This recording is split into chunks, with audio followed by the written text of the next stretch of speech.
नमस्कार, मैं हूं श्वेता सिंह। कहते हैं कि कोई भी व्यक्ति किसी पर भी विश्वास कर सकता है, लेकिन जब पैसों की बात आती है तो आप हर किसी पर विश्वास नहीं करते। लेकिन कुछ नाम ऐसे होते हैं जो नाम आप अपने पैसों के साथ भी उन पर भरोसा करते हैं, उनकी जो सलाह है, उनका जो मशवरा है उसे लेते हैं। ये सबसे सरल और सामान्य भाषा में मैं अपने मेहमान का इंट्रोडक्शन आपको दे सकती हूँ। डॉक्टर विवेक बिंद्रा, बहुत बहुत स्वागत है आपका। और ये बहुत बड़ा कॉम्प्लीमेंट होता है क्योंकि लोग जनरली अपने पेरेंट्स की, अपने भाइयों की, अपने बहनों की, इनकी बातों पर विश्वास करते हैं। जब अपने पैसे की बात आती है बहुत सोच समझ कर सोचते हैं कि पता नहीं कुछ गलत एडवाइस न दे दे। लेकिन आपके में क्या बात ऐसी है कि ये बड़ा बिजनेस जो है उसकी तरफ जो आम इंसान है वो इतना खिंचा चला आता है? धन्यवाद, थैंक यू। आम इंसान तभी खिंचा चला आएगा जब आप एक रियल वैल्यू क्रिएट कर सकते हैं, और वो रियल वैल्यू क्रिएट करने के लिए आम इंसान की जो सबसे खास समस्या है उसको सुलझाने के लिए क्या प्रयास किया जा रहा है। तो आज जो व्यापारी वर्ग हमारे देश में, देखिए, एंटरप्रेन्योरशिप बहुत पुराना है हमारे देश में, लेकिन स्केल नया है। बिजनेस खड़ा तो लोगों ने किया है, लेकिन बिजनेस बड़ा नहीं किया है। और बिजनेस बड़ा कैसे किया जाए, उसके लिए सोलोप्रेन्योर, एंटरप्रेन्योर के लिए हमने हिंदी भाषा में एक बड़ा बिजनेस, ये प्लेटफॉर्म ऐसा बिल्ड किया है जिससे वी आर हेल्पिंग, और आज बिलियनियर प्रोफेसर के साथ में हम उनकी मदद कर पा रहे हैं। लगभग 10 करोड़ लोग हमारे वीडियोस हर महीने देखते हैं, विच इज 100 मिलियन का हमारा मंथली एक्टिव यूजर है, और एक फार रीचिंग इम्पैक्ट है। आज 750 डिस्ट्रिक्ट के अंदर आज हमारे ऑफिस माइक्रो फ्रेंचाइजी उनके साथ में नीचे जाके एक आम आदमी का हैंड होल्डिंग कर रहे हैं। अपना ये एक मुद्दा है कि रिक्शा वाले को भी हम एक बड़ा एंटरप्रेन्योर टेक्नोलॉजी के साथ एनेबल, साधारण भाषा में सिखा के उसे कैसे आगे बढ़ा दें। अच्छा, सुना है कि आपको कुछ गिनीज बुक रिकॉर्ड्स में भी नाम है, कई सारे रिकॉर्ड्स हैं इनफैक्ट। धन्यवाद, थैंक यू। हाँ, ठीक बात है। हालांकि ये वर्ल्ड रिकॉर्ड बनाना हमारा गोल नहीं है, वो एक आउटकम है। गोल हमारा था कि क्या हुआ पेंडेमिक में। अब मुझे वो 2020 का वो समय याद आता है जिस समय अप्रैल का टाइम था, बहुत ज्यादा सब जगह इतना ज्यादा उस समय माहौल पैनिक का था कि लोगों को समझ नहीं आ रहा था क्या किया जाए। तब हमने पहला एक वेबिनार किया। एक वेबिनार में अमूमन 100, 200, 500, 1000 लोग आते हैं। हमारे वेबिनार में 10 लाख, 15 लाख, 20 लाख लोग आए, तो गिनीज वर्ल्ड रिकॉर्ड में आ गया। तो हमने स्ट्रैटेजी का, सेल्स का, ऑपरेशंस का, रिटेल का, स्टार्टअप का, हमने हर सब्जेक्ट पे, लीडरशिप पे, इन सब पे हमने वेबिनार्स किए, मार्केटिंग पे, और हर बार जो वेबिनार था वर्ल्ड रिकॉर्ड में आता चला गया। आज लगभग Guinness book of world record हमारे 9 हैं, और golden book of world record मिला के हमारे 10 वर्ल्ड रिकॉर्ड बन चुके हैं। ये जो शो आप कर रहे हैं, जो जीता वही Sikandar, horses table, good news today पर, इस शो का कॉन्सेप्ट क्या है? क्या है इस शो में? देखिए, वैसे तो होना चाहिए जो जीता वही चंद्रगुप्त मौर्य। हाँ। क्योंकि चंद्रगुप्त जीते थे, सिकंदर नहीं जीते। पर क्योंकि ये कहावत बहुत ज्यादा मशहूर है तो ये नाम भी रखा गया और बड़ा अच्छा चला। ये on the spot funding reality show है। इसमें 8 इन्वेस्टर आते हैं, हर एक इन्वेस्टर अपने साथ 5 करोड़ रुपए रेडी रखता है। 24 स्टार्टअप सामने आते हैं। स्टार्टअप आता है, रियलिटी शो है, पैसा इन्वॉल्व है इसमें। Sunil Shetty production, India TV, अपना इंडिया टुडे ग्रुप जो है हमारा, और सारे, मेरा जो रोल है इसमें मेंटर, कोच, एडवाइजर और स्टार्टअप गुरु का है। तो हम लोग मैक्रो इंडस्ट्री का एनालिसिस भी देते हैं और साथ में माइक्रो बिजनेस का एनालिसिस देते हैं। स्टार्टअप आता है, इधर सबके सब इन्वेस्टर बैठे रहते हैं, आमने सामने चर्चा होती है, वहीं सब ओके हो जाता है, वहीं पैसा और उनके बदले में उनकी इक्विटी ली जाती है। तो बड़ा अच्छा शो है। पैसा लेने के लिए देखिए कई तरीके हैं। सेल्फ फंड आदमी कर सकता है, दोस्त से ले सकता है, परिवार से ले सकता है। लेकिन जो एंजल इन्वेस्टमेंट है, वो एंजल इन्वेस्टमेंट वो आपसे छोटी सी एक ओनरशिप, हिस्सेदारी कंपनी में ले लेता है।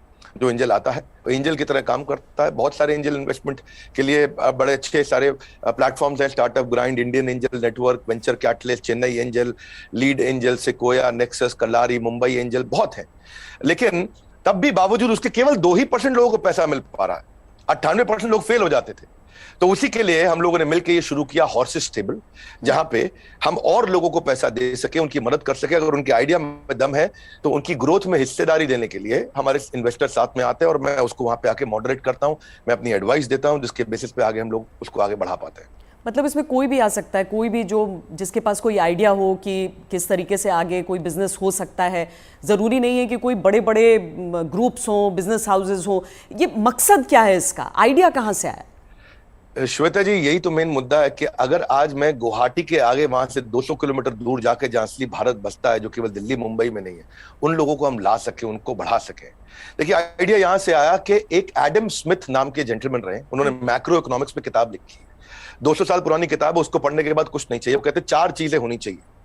एक जिस देश की पॉपुलेशन बढ़ रही है वहां बिजनेस अच्छा होगा, जहां टेंडेंसी टू कंज्यूम है, हमारे देश में स्वतंत्रता बहुत है, कुछ भी कंज्यूम कर सकते हैं, हमारा देश चाइना की तरह नहीं है। तीसरा, जहां एंटरप्रेन्योर बहुत है, और चौथा जहां इनोवेशन है। चारों लिहाज से 4 में से 3.5 नंबर इंडिया को दिए जाते हैं। इंडिया में एंटरप्रेन्योरशिप बहुत तेजी से बढ़ रहा है। तो हमारे को, आपने पूछा आइडिया कहां से आया, आइडिया यहां से आया कि गड्ढा ढूंढने का एक ट्रेनिंग दिया जा रहा है, इसके द्वारा लोगों को इंस्पायर किया जा रहा है कि कैसे एक स्टार्टअप आए, क्या वो कस्टमर का टाइम बचा रहा है तो उसको पैसा मिल सकता है, हाँ भाई बड़ा अच्छा कर रहे हो आप, क्या वो कस्टमर का एफर्ट बचा रहा है, क्या वो कस्टमर का कोई कंफ्यूजन घटा रहा है, क्या वो कस्टमर के लिए सामान सस्ता लेके आ रहा है, क्या वो कस्टमर की प्रायोरिटी पे उसको फोकस करा रहा है, क्या वो कस्टमर को बढ़िया स्किल सर्विस, क्या वो कस्टमर को कोई वेंडर आइडेंटिफाई करके दे रहा है, क्या कस्टमर के लिए कोई कन्वीनियंस क्रिएट कर रहा है।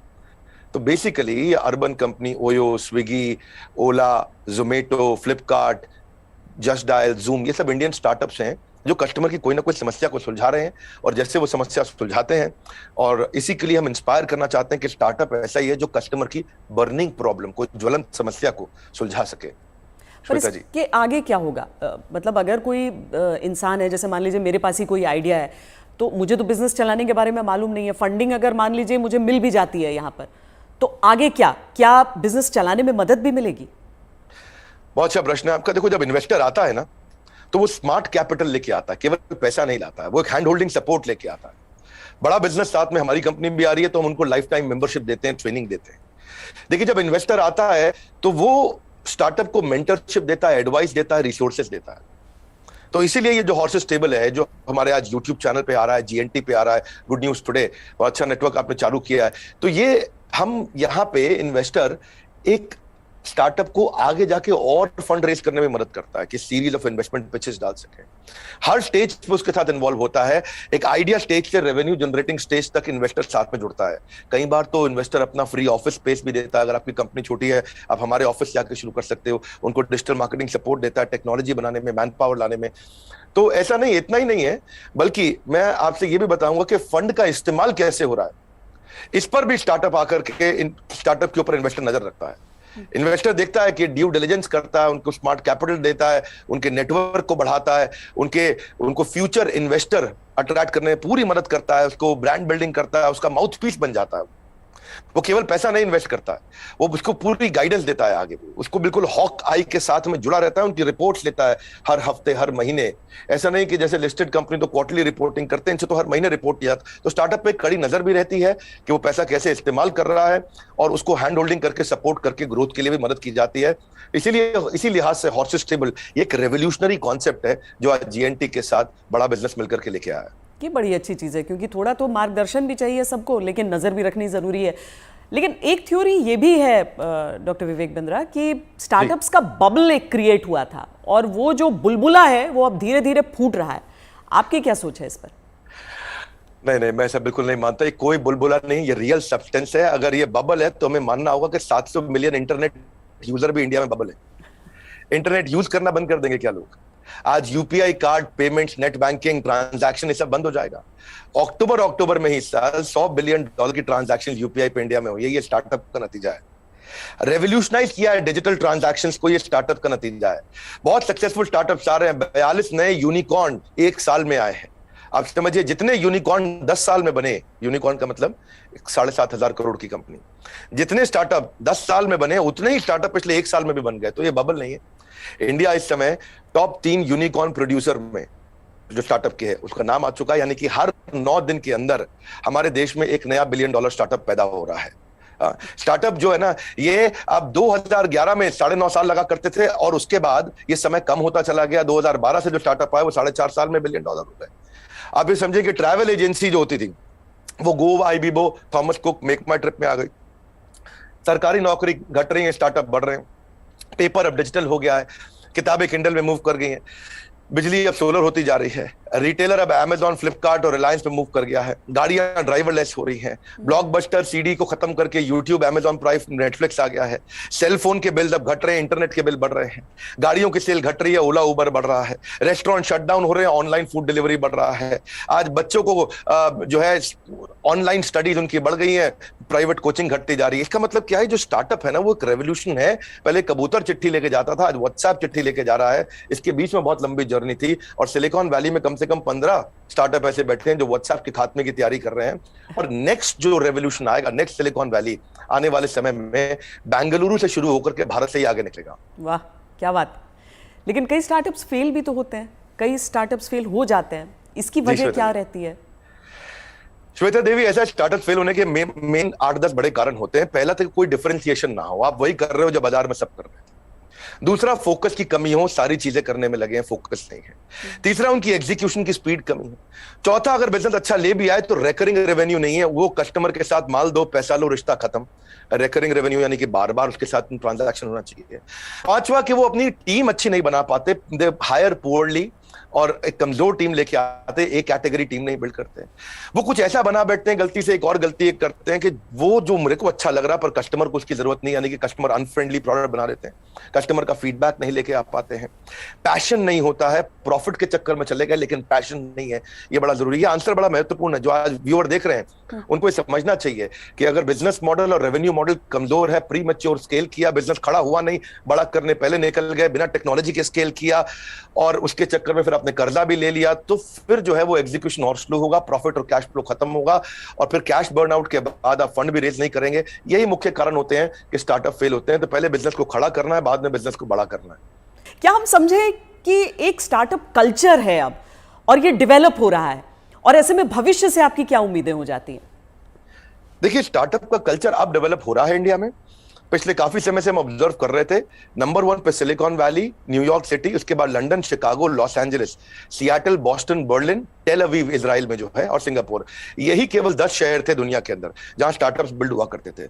अब अचानक बेंगलुरु बहुत तेज आगे आया। हम जो पीछे थे अब हम आगे बढ़ रहे हैं।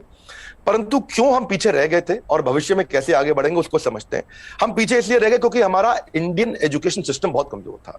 इंसान को रोटी कपड़ा मकान के अलावा सबसे ज्यादा जरूरी है शिक्षा, और यहाँ पे ग्रेजुएट इतने प्रोड्यूस हो रहे हैं जितने कंज्यूम नहीं हो रहे थे। Real time corporate campus experience नहीं है, पढ़ाई पुरानी है, स्टैग्नेंट सिलेबस है, कन्वेंशनल थियोरेटिकल क्लासरूम अप्रोच थी।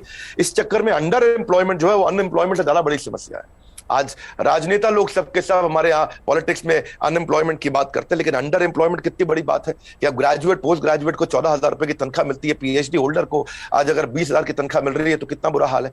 लो इंडस्ट्री डिमांड है, इनकॉम्पिटेंट फैकल्टी है, जो कॉलेज में पढ़ा रहा है उसको पढ़ाना नहीं आ रहा, कॉलेज में प्रोफेसर वो बन रहा है जिसको कोई नौकरी नहीं मिल रही है। तो स्टूडेंट की एस्पिरेशन बहुत थी, प्रिपरेशन यहाँ थी, प्रिपरेशन है नहीं, एस्पिरेशन बहुत ज्यादा है। उस चक्कर में हमने हार्वर्ड के प्रिंसिपल्स को इंडिया में अडॉप्ट किया कि 80% case study, 10% project, 5% lecture, 5% learning. ये है 100% का पूरा मॉडल। और आप जो है ये जो आपने आपका बेसिकली प्रश्न है कि कल्चर डेवलप हो रहा है। हाँ, अब ये कल्चर डेवलप हो रहा है। ओरिजिनल क्वेश्चन आपका यही है कि कल्चर ऑफ इनोवेशन आ रहा है, और इससे ना इकोनॉमिक एक्टिविटीज, मनी सर्कुलेशन अपने आप इंप्रूव होता है, और इससे देश में फर्क आ रहा है। मेरा कंक्लूजन यही है कि लोगों के पास आइडियाज हैं, कैपेबिलिटी है। हमने जो ये शुरू किया है हॉर्स स्टेबल, जो जीता वही सिकंदर, ये एक ऐसा रेवोल्यूशनरी कॉन्सेप्ट है जिससे एक आम आदमी को भी ना मन में ये फीलिंग आ गया है, यार आइडिया देने पे पैसा मिल सकता है तो मुझे भी कुछ करना चाहिए। केवल आइडिया देने पे पैसा मिल रहा है, भैया तो कमाल हो गया है, मैं भी आता हूं, मैं भी आगे बढ़ता हूं। बड़ा उत्साह इस समय बढ़ रहा है देश का। हमारे यूट्यूब चैनल पे हमको बहुत फीडबैक्स मिल रहे हैं, जीएनटी पे मैंने देखा बहुत से फीडबैक्स मिल रहे हैं, लोग बहुत पसंद कर रहे हैं, शेयर रेट बढ़ गया, वीडियो कंजम्पशन रेट बढ़ गया। नहीं, आप बहुत सही बात कह रहे हैं, क्योंकि 12वीं कक्षा की इकोनॉमिक्स जब हम पढ़ते हैं तो उसमें अनएम्प्लॉयमेंट में तो कई चैप्टर्स हो जाते हैं, अंडर एम्प्लॉयमेंट सिर्फ एक सबहेड के तौर पर नजर आता है, लेकिन बहुत बड़ी समस्या है। देश में टैलेंट की कमी नहीं है, टैलेंट पूल है हमारे सामने, लेकिन कोई ऐसा रोड मैप आपको नजर आता है कि जो प्रतिभा है युवाओं की उसके हिसाब से उन्हें मौके मिल सके? रोड मैप एक ही है कि आज बच्चों को लैक ऑफ क्लैरिटी है, उनको प्रोफेशनल, करियर, सब्जेक्ट, कोर्स इसके बारे में जानकारी नहीं है। तो रोड मैप केवल एक ही है कि उसको कंटिन्यूअस लर्निंग का मतलब है कंटिन्यूअस अर्निंग। उसको अपने साथ एक डिसिप्लिन बिल्ड करके अपने साथ मूक यानी कि मैसिव ओपन ऑनलाइन कोर्सेज दुनिया भर में आ गए। लगातार सीखने से खाली दिमाग खुले दिमाग में परिवर्तित हो जाएगा। अब जो anyone who keeps on learning he will stay young forever, ये हेनरी फोर्ड ने बोला है। बड़ा बिजनेस भी इसीलिए आया। दुनिया भर में कॉर्पोरेट ट्रेनिंग हो रही थी, स्किल डेवलपमेंट हो रहा था, K-12 की बात हो रही थी, टेस्ट प्रिपरेशन हो रहे थे, बायजूस, वेदांतु सब आ गए, लेकिन एक आम आदमी के लिए, व्यापारियों के लिए सिखाने के लिए कुछ नहीं था। तो रोड मैप ये है कि आपको आज लर्निंग पे फोकस करना चाहिए। हमने भी उस गैप को समझा। हमने देखा कि कस्टमर के पास आज टाइम नहीं है, क्वालिटी टीचर नहीं है, हिंदी भाषा के अंदर कंटेंट नहीं है, मिनिमम एजुकेशन रिक्वायरमेंट पूरी नहीं कर पाते। आज MBA कॉलेजेस तो बहुत महंगे हैं, MSME के मेंटर नहीं है। तो मैंने उसके लिए हमने बड़ा बिजनेस चालू किया कि लोग आकर के सीखे वहां। क्या मॉडल है? Any time, anywhere, any device. कोई मिनिमम एजुकेशन नहीं चाहिए, वीडियो, वॉइस, वर्नाक्युलर, आपका टाइम हम सेव करेंगे ताकि आप सक्सेस मिले आपको। इजी टू यूज कर दिया है, सारे business planning tool, framework, agreement, उनको डॉक्यूमेंट, स्ट्रैटेजी शीट, हर एक चीज बना के हैंड होल्डिंग के साथ, कोई भी सब्जेक्ट में फंसे वो, strategy, sales, HR, finance, customer service, funding, operations, technology, marketing, admin, legal, production, इस सब में उसको मदद करते हैं ताकि वो आकर के सीखे। तो बेसिकली रोड मैप ये है कि आदमी को सीखना चाहिए। हमने ऐसा किया है कि हमने 750 रुपए महीने पे एक एग्जीक्यूटिव एमबीए उसको कराना शुरू कर दिया है। 1500 रुपए महीने पे हमने एक अडल्ट को एमबीए कराना शुरू कर दिया है। सिखा कौन रहा है मेरे साथ? मेरे प्रोफेसर एक कैटेगरी है, Kentaro, Patanjali, Amul, Morgan Stanley, Somani, Apollo, Ford Motors, इन सब के चेयरमैन हमारे साथ जुड़े हुए सिखा रहे हैं। Dainik Bhaskar, Lal Path Lab, Xiaomi, HDFC Limited, जब इनके चेयरमैन एक अच्छा बिलियनियर प्रोफेसर आके सिखाता है और वो लर्निंग देता है और इतनी अफोर्डेबल प्राइस पे देता है, तो उससे रेवोल्यूशन आ रहा है। यही कारण है कि आज देश में बहुत सारे लोग हमारे साथ जुड़े हैं, जिसके कारण हम वो सीख पा रहे हैं, आगे बढ़ रहे हैं। तो रोड मैप सब लोग को मेरा एक ही मैसेज है कि अगर आपको अर्निंग बढ़ानी है तो पहले लर्निंग बढ़ानी होगी। क्योंकि अमूमन ऐसा होता है कि कुछ बड़े बिजनेस हाउसेस, हम सब टाटा बिरला को देखते हुए बड़े हुए, लेकिन वो मोनोपोली है इतना भी समझ में आया, कुछ कठिन शब्द लोग सीखते गए, लेकिन इतना भी साथ में सीखा कि सारा कंट्रोल इन्हीं के हाथों में रहेगा। लेकिन क्या ये स्टार्टअप कल्चर जो है वो बिजनेस डाइवर्सिफिकेशन में मदद कर सकता है? श्वेता देवी, अब जमाना बदल गया है। पहले $1 बिलियन कंपनी बनाने में जो 50 साल लगते थे, 5 साल में बन जाती है। जो हमारे यहाँ टॉप रैंकर सबसे बड़े अरबपति 1950 में थे, उनमें से अब कोई दिखाई नहीं पड़ता है टॉप अरबपति की लिस्ट में हमारे देश में। अचानक जमाना बदल गया है। इनफैक्ट सन 2000 तक भी नौकरी.com, मेक माई ट्रिप, इनको 14 साल लगे $1 बिलियन कंपनी बनने में। पर आप उसके बाद देखिए, फ्लिपकार्ट, पॉलिसी बाजार, जोमेटो आया तो इनको 14 साल नहीं लगे, ये 8.5 साल में $1 बिलियन हो गए। पर उसके बाद में देखिए, नाइका, ओयो, उड़ान और ओला इलेक्ट्रिक आया, ये 2 साल 3 साल में $1 बिलियन कंपनीज हो गए। तो अब जो है वो कॉर्पोरेट्स की बपौती नहीं रह गया है बिजनेस। अब पहले हुआ करता था कि बड़ी मछली छोटी मछली को खा जाया करती थी, आज बहुत सारी छोटी मछली मिलकर बड़ी मछली को खा जाती हैं, और उसी रेवोल्यूशन में हम कंट्रीब्यूट कर रहे हैं साथ में। डॉक्टर बिंद्रा, बहुत मज़ा आया आपसे बात करके। और एक चीज़ मैं कहूँगी कि आमतौर पर क्या है कि ये बिजनेस के कॉन्सेप्ट्स जो हैं उसमें अंग्रेजी का इतना इस्तेमाल होता है कि आम लोग कनेक्ट नहीं कर पाते हैं, आंकड़ों का इतना इस्तेमाल होता है कि लगता है कि यार ये तो हमारे बूते की बात नहीं है। आप इतने सिंपल तरीके से समझाते हैं, मुझे लगता है इसीलिए ऐसी चीज़ों पर भी लोग आपकी बात को समझते हैं, आपकी बात को मानते हैं। और ये जो जी, हर एंकर के साथ भी उतना अच्छा नहीं लगता जितना श्वेता देवी आपका इम्पैक्ट है और आज तक का इम्पैक्ट है। मैं तो मतलब मानता हूं उस बात को कि आज तक जितना न्यूट्रल और जितना अच्छा चैनल रहा है, और खास तौर से जो आपने इन्फ्लुएंस क्रिएट किया, तो आपको बहुत बहुत बधाई। धन्यवाद, आपने इतना समय लगाया आज लोगों को इन महत्वपूर्ण पहलुओं पर हम चर्चा कर सके। Thank you so much. Thank you so much. धन्यवाद श्वेता, थैंक यू।